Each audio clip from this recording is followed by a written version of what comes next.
বিশেষ বিষয়বস্তু এটা লৈ মই আজি সামাজিক মাধ্যম যোগে ৰাইজৰ সন্মুখলৈ আহিছোঁ।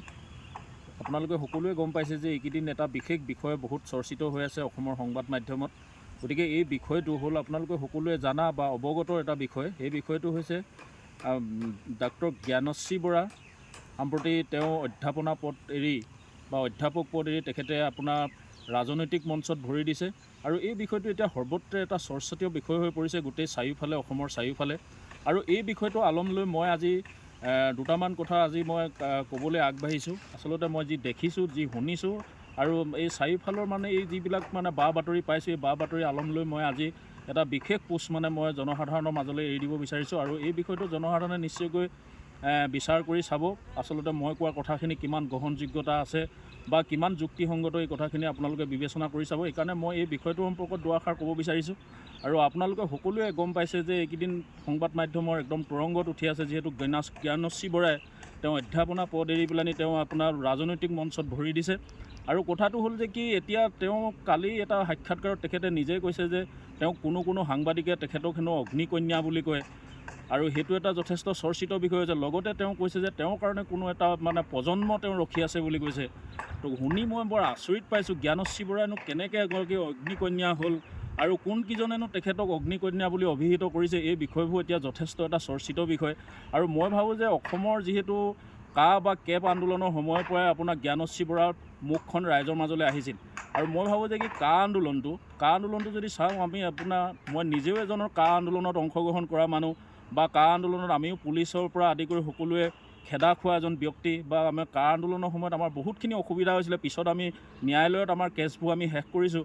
গতিকে হ'ল কি, আমি জানো যে মই নিজেও স্বীকাৰ কৰোঁ যে কা আন্দোলনখন যদি চাওঁ, একচুৱেলি এটা ক'বলৈ গ'লে এইটো এটা প্ৰকাণ্ড শূন্য। ইয়াৰ ৰিজাল্ট, ইয়াৰ ফলাফল অসমৰ জনগণৰ কাৰণে এটা প্ৰকাণ্ড শূন্য। আৰু ইয়াৰ পৰা অসমৰ জনসাধাৰণে একো নেপালে।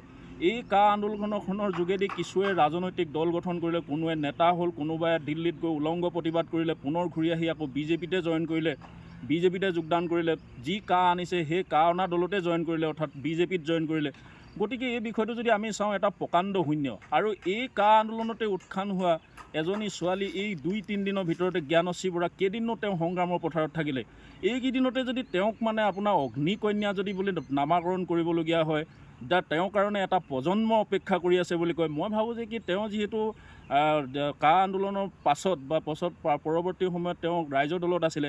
আৰু ৰাইজৰ দলেনো এই মুহূৰ্তত কিমান জনসাধাৰণক প্ৰতিনিধিত্ব কৰে, অসমৰ কিমান জনসাধাৰণক তেওঁলোকে প্ৰতিনিধিত্ব কৰে, এই কথাটো যদি আমি চাওঁ, নিশ্চিতভাৱে তেওঁলোকে অতি কম সংখ্যক মানুহক তেওঁলোকে প্ৰতিনিধিত্ব কৰে।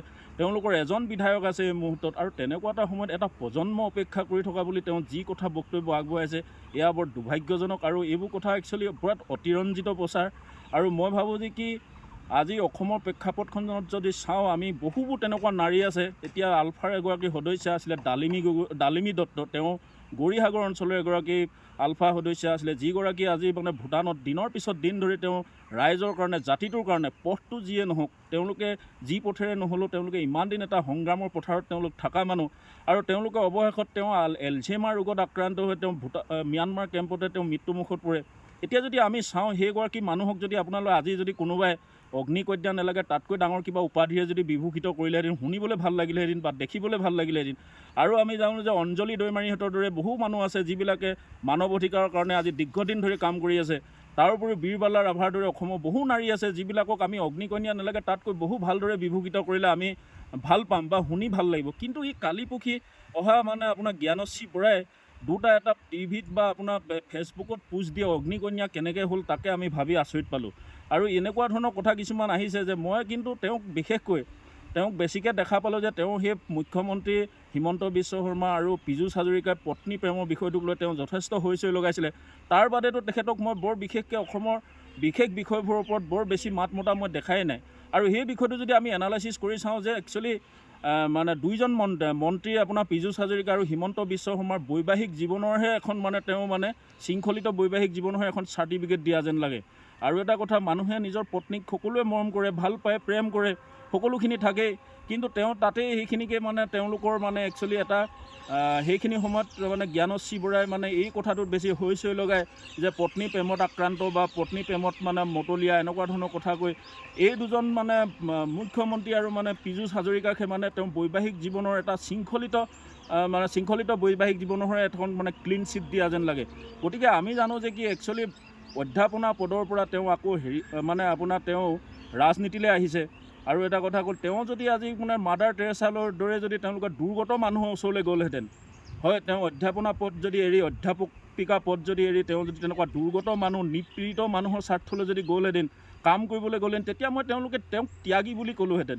কিন্তু তেওঁ এতিয়া একচুৱেলি আমি যদি কওঁ তেওঁ আচলতে অধ্যাপনা পদ এৰি পেলাই তেওঁ আহিছে এতিয়া সম্পূৰ্ণ মানে ৰাজনীতিলৈ। এইটো আচলতে একচুৱেলি এটা উচ্চাকাংক্ষা, ৰাজনৈতিক উচ্চাকাংক্ষাই হওক বা যিয়ে নহওক উচ্চাকাংক্ষাটোক কিন্তু আমাৰ এছাম সংবাদ মাধ্যম, এছাম মানে আপোনাৰ ব্যক্তি বিশেষে এই কথাটো ইমানেই হৈ লগাইছে যে তেওঁ মানে একচুৱেলি জাতিৰ কাৰণে যেন একদম বৃহৎ ডাঙৰ এটা ত্যাগ কৰি মানে তেওঁ ইয়ালৈ আহিছে।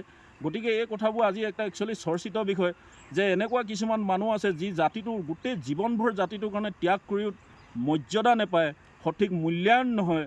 কিন্তু দেখিছেনে বাৰু দুদিন এদিন সংগ্ৰামৰ পথাৰত অকণমান মানে ছ'চিয়েল মিডিয়াত হৈ লগাই কেনেকৈ ধৰণে এগৰাকী মানুহক মানে আপোনাৰ এই সংবাদ মাধ্যমে মহিমামণ্ডিত কৰিছে। এই কথাবোৰ অত্যন্ত দুৰ্ভাগ্যজনক। মই কালি আৰু এটা নিউজ চেনেলত দেখিলোঁ যে প্ৰতিদিন টাইমৰ সাংবাদিক নিতুমণি শইকীয়াই যি কথা কৈছে সেই কথাবোৰতো মানে যেন অতিৰঞ্জিত আৰু মানে কি এগৰাকী মহিলাক মানে তেওঁ মানে যি ধৰণে মানে তেওঁ হেৰি কৰিছে মানে তেওঁ আপোনাৰ মানে মিছা কিছুমান কথাৰে যেন তেওঁক মানে ইমান বেছি মানে মহিমামণ্ডিত কৰিছে। আচলতে মই ভবা নাছিলোঁ যে নিতুমণি শইকীয়াৰ দৰে এজন মানুহে ব্যক্তিগত কাৰোবাক ভাল পায় বুলিয়ে যে এনেকুৱা ধৰণে মানে তেওঁ কিছু কথা কৈ যেন মানে আপোনাৰ বেছিকৈ মানে তেওঁ এই হৈ লগাই যেন গোটেই বিষয়টো মানে আপোনাৰ যি সৃষ্টি কৰিছে তেওঁলোকে যি এটা বাতাবৰণ সৃষ্টি কৰিছে, বাতাবৰণটো কেতিয়াও মানে এটা সুবিধাজনক বা মংগলজনক নহয়। আৰু মই ভাবোঁ যে কি তেখেতৰ ইমান মানে আচলতে আপোনাৰ যিজনে জ্ঞানশ্ৰী বৰাৰ মানে এই যিবিলাক উচ্চাকাংক্ষা বা তেওঁলোকৰ যিবিলাক মানে আপোনাৰ এনেকুৱা ফিট মৰা কথা বা তেওঁ নিজকে যেনেকৈ জাহিৰ কৰিব খুজিছে, যেনেধৰণে জাহিৰ কৰা কথাবিলাক তেওঁ কৈছে বা যেনেকৈ ধৰণে নিজকে মানে ইমান বেছি মানে জাহিৰ কৰিবলৈ যোৱা কাৰ্যই কিন্তু তেওঁক ৰাজনৈতিকভাৱে বহুত ক্ষতি কৰিব। আৰু মই ভাবোঁ যে কি অযথা আমি কাৰোবাক মূল্যায়ন কৰাতকৈ সঠিক মূল্যায়নৰ দিশে অসমৰ জনগণে আগবাঢ়িব লাগে। আৰু অসমৰ প্ৰেক্ষাপটটোত এতিয়া বহুত দেখিছোঁ যে তেনেকৈ কিছুমান মানুহক এনেকুৱা হৈছে দল সংগঠন কিছুমান সাংবাদিক ব্যক্তি বিশেষে এনেকুৱা কিছুমান মানুহক মানে আপোনাৰ টকা পইচা লেনদেন কৰি মানে এনেকুৱা মানুহ কিছুমানক মানে নোহোৱা কামটো মানে হয় বুলি কয়, আচলতে ভুৱা মূল্যায়ন। এতিয়া বহুত দেখা গৈছে যে কাৰোবাক চুকাফা বঁটা, কাৰোবাক লাচিত বঁটা, লাচিত চুকাফাৰ দৰে মানুহ এতিয়া এই মুহূৰ্তত মানে মানুহ জন্ম হৈছে নেকি? যিকেইজন মানুহ মানে সৰ্বকালৰ শ্ৰেষ্ঠ অসমীয়া শাৰীত থাকে সেই মানুহকেইজনৰ নামত বঁটা দিয়া ইত্যাদি।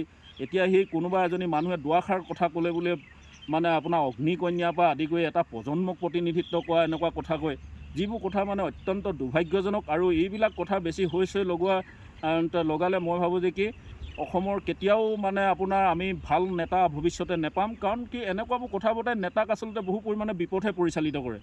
আৰু এই কথাটোৱে মানে বিপথে পৰিচালিত কাৰণ তেওঁলোকক এতিয়া ফুলাই পেলোৱা হৈছে। তেওঁলোকক মানে এনেকুৱা ধৰণে মানে সাধাৰণ মানে ধৰক দুদিন এদিন সংগ্ৰামৰ পথাৰত থকা মানুহকে যদি সংবাদ মাধ্যমে এনেকৈ ধৰণে মানে আপোনাৰ তেওঁলোকক মানে মহিমামণ্ডিত কৰে, তেতিয়া নিশ্চিতভাৱে নেতাবিলাক বিপথে পৰিচালিত হয়। গতিকে যাতে এই কথাটো মই ৰাইজৰ মাজলৈ এৰিলোঁ যে আপোনালোকে যি হৈ লগাইছে এই কথাটো কিন্তু আচলতে মই ভাবোঁ যে কেতিয়াও জ্ঞানশ্ৰী বৰাৰ সেইটো প্ৰাপ্য নহয়। তেওঁ মানে আচলতে এতিয়া নিজক নিজে এবাৰ ভাবি চাওক, নিজক পাছফালে এবাৰ ঘূৰি চাওক, তেওঁ নিজে কিমানৰ মানুহ।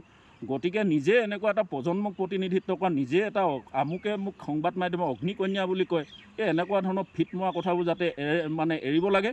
আৰু যদি তেওঁ এনেকুৱা ধৰণৰ ফিট মৰা কথা কৈ কিন্তু তেওঁৰ ৰাজনৈতিক ভৱিষ্যত কিন্তু তেওঁ নিজে নিজৰ বিপদ মাতি আনিব বুলি মই ভাবোঁ নিশ্চিতভাৱে।